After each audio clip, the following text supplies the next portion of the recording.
সেনাপতি মহারাজ বাসা জন্মে জয় পিতা যদিও বা মই পাণ্ডব বংশধর বীর অভিমন্যু পুত্র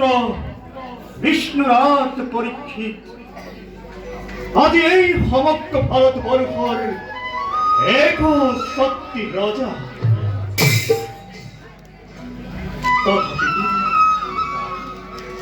তথাপি তোমার মন তরফ শান্তি নাই পিতা ধর্মপরায়ণ পিতামহ পাণ্ডব ভবন স্বর্গলৈ গমন করার পাছৰে পৰা মোৰ মন একেবাৰে অস্থিৰ হৈ পৰিছে পিতা মোৰ ৰাজ্যত দিনক দিনে দেখা দিয়া অপায় আৰু অমংগল বোৰে মোৰ মন একেবাৰে অস্থিৰ কৰি তুলিছে মহারাজ মিছাতেই চিন্তা কৰি অস্থিৰ হৈছে কি আপুনি সমগ্ৰ ভাৰতৰ এক শক্তি ৰজা হৈ এইদৰে চিন্তাত অস্থিৰ হলে এই বিশাল সাম্ৰাজ্য শৃংখলাবদ্ধভাৱে চলাব কেনেকৈ আৰু আপোনাৰ এনে অৱস্থা দেখিলে শত্ৰুৱে বিদ্ৰোহ কৰিবলৈ সুবিধা পাব মহাৰাজ গতিকে সকলো মনৰ শান্তি দূৰ কৰি একান্ত মনে ৰাজ্য শাসনৰ মনোনিৱেশ হয় পিতা সেনাপতিয়ে উচিত কথাকে ব্যক্ত কৰিছে আপোনাক এনে অস্থিৰভাৱে দেখিলে মোৰ মন একেবাৰে ভাবি পৰে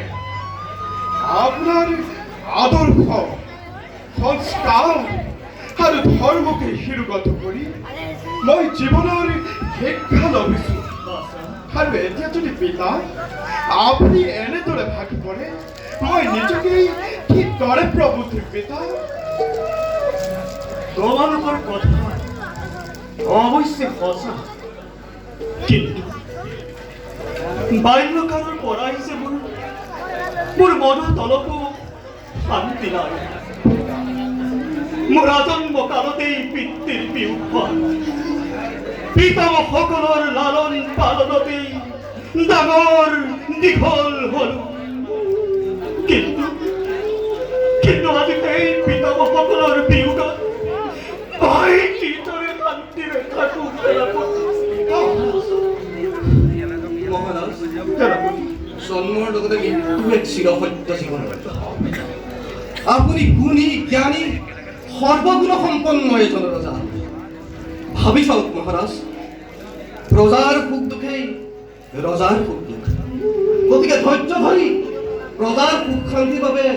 চিন্তা কৰক মহাৰাজ পিতা বাছা, সকলোবোৰ ভগৱানৰ পদ তেওঁৱে সেই সকলো পালন কৰিছে আমি মাত্ৰ কাৰণহে পিতা বিধাতাৰ বিধান ৰোধ কৰিব পৰা শক্তি আমাৰ নাই পিতা আমাৰ সমুলি নাই চিৰসত্য এইটো তোমাৰ বচন বাছা। পিতা কিন্তু বাছা, আমি কারণ হলেও আমার কর্তব্যবোৰ আমি সৎ পথে কৰি যাব লাগিব। আৰু যদি তাকে নকৰো তেন্তে ভগৱানৰ ওচৰত আমি সদায় দুখী হৈ ৰম।